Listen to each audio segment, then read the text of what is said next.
2024 लोकसभा में यूपी ही एक ऐसा राज्य है जहां पर सभी की निगाहें लगी हुई थी और एक खबर निकल के आ रही थी। यूपी का जो मुख्यमंत्री हैं यानी कि योगी आदित्यनाथ बदल जाएंगे, वो चुनाव के बाद सीएम नहीं रहेंगे। 4 जून के बाद परिणाम आने के बाद यूपी पद से हटा दिया जाएगा। ऐसा बहुत सारे विपक्ष के नेता का भी आरोप था। यहाँ तक कि अरविंद केजरीवाल ने भी कह दिया था कि योगी को मुख्यमंत्री पद से हटा दिया जाएगा, गुजरात लॉबी यूपी से हटा देगी। बता दें दोस्तों, ऐसी खबरें तरह तरह की आने लगी थी और विपक्ष के बहुत सारे नेता एक सुर में कहने लगे थे योगी को यूपी से हटा दिया जाएगा और गुजरात लॉबी इसकी प्लानिंग कर चुकी है। जस्ट चुनाव के बाद ही ऐसी खबरें देखने को मिल सकती है। अर्जुन का जब नतीजा आया सबको आश्चर्य कर दिया और यहाँ तक कि योगी को भी आश्चर्य कर दिया यूपी में ये क्या हो गया। बता दें दोस्तों, विपक्ष इस बार यूपी में बहुत मजबूती से चुनाव लड़ा है। यहाँ तक कि अखिलेश यादव और डिम्पल यादव और जो भी बड़े नेता हैं वो भी चुनावी मैदान में थे। राहुल गांधी वायनाड से भी चुनाव लड़े थे और इस बार रायबरेली से भी चुनाव लड़े और रायबरेली और वायनाड दोनों सीटों पे बहुत अच्छी जीत हासिल की। बता दें दोस्तों, विपक्ष इस बार इतनी मजबूती से चुनाव लड़ा है कि यूपी में बीजेपी 33 सीटों पे सिमट गई और सभी लोग एक दूसरे पर ठिकरा फोड़ने में लगे हुए हैं। सिर्फ फुटबॉल चालू है कि आदित्यनाथ सीटों का बंटवारा जब हुआ उसमें इन्वॉल्व नहीं थे। और ये कहें दोस्तों, योगी आदित्यनाथ 4 जून के बाद और सेफ जोन में चले गए, क्योंकि बीजेपी में जो सीटों का जो बंटवारा हुआ था वो आला कमान यानी सारी सीटें अमित शाह ने बंटवारे किए थे अपने मन से। किसको सीटें, कौन सी सीटें देना है, किसको नहीं देना है, सभी चीज़ों का जो बंटवारा हुआ था, आवंटन हुआ था, आला कमान के लोगों ने ही किया था। इस वजह से योगी की एक भी नहीं चली थी सीटों की बंटवारे में। वहीं बता दें दोस्तों, अगर यूपी में करारी हार मिली है तो इसका क्रेडिट भी अमित शाह ही लेंगे। उनके वजह से ही यूपी में ऐसी शिकस्त देखने को मिली है, क्योंकि कहा जा रहा है दोस्तों, सीटों का सही तरीके से चयन नहीं किया गया, टिकट बांटने में सही कैंडिडेट का भी चयन नहीं किया गया। इन सब वजहों से यूपी में ऐसी करारी हार मिली है। अगर मध्य प्रदेश में 29 सीटों में 29 अगर आती है, हिमाचल में 4 सीटों में 4 सीटें आती है तो यह भी अमित शाह को ही क्रेडिट जाएगा। लेकिन अगर यूपी में ऐसी हार देखने को मिली है, इससे साफ जाहिर है योगी आदित्यनाथ कह सकते हैं कि मैं इन्वॉल्व नहीं था और ना ही मेरा इसमें किया कराया है।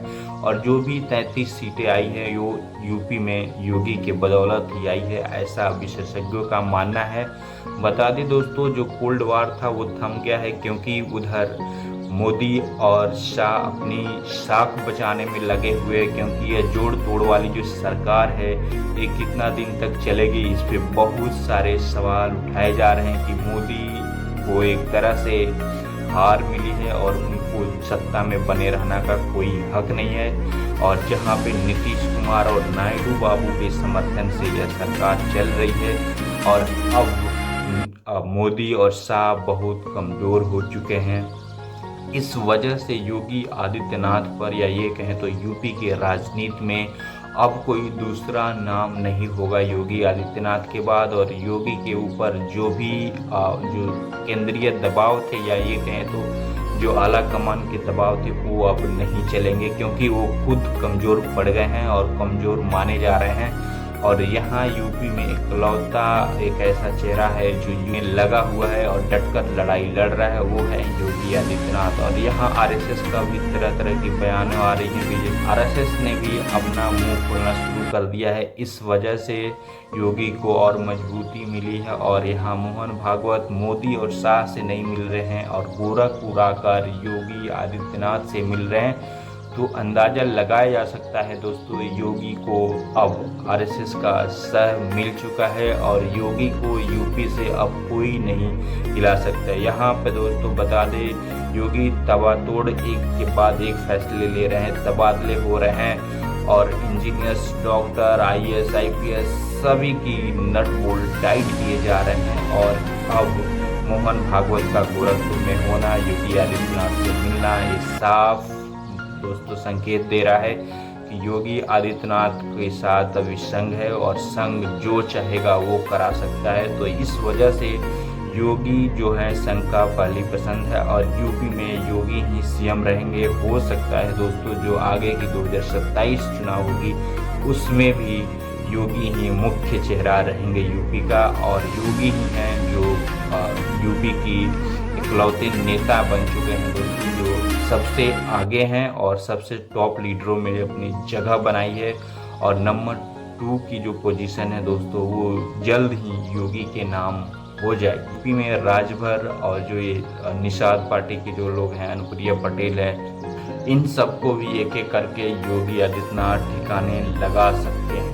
लेकिन जो गुजरात लॉबी है दोस्तों ये उनके ही बैठे बिठाए प्यादे माने जा रहे हैं और योगी से इनकी अनबन हमेशा चलती रहती है। लेकिन अब योगी मजबूत स्थिति में है, जो चाहे वो फैसला ले सकते हैं। जबरदस्ती दोस्तों योगी आदित्यनाथ के कैबिनेट में कुछ लोग शामिल हुए थे बीच में, जिसको योगी आदित्यनाथ नहीं चाहते थे, लेकिन गुजरात लॉबी के लोग थे इसलिए मजबूरी में योगी आदित्यनाथ उनको जगह दी थी।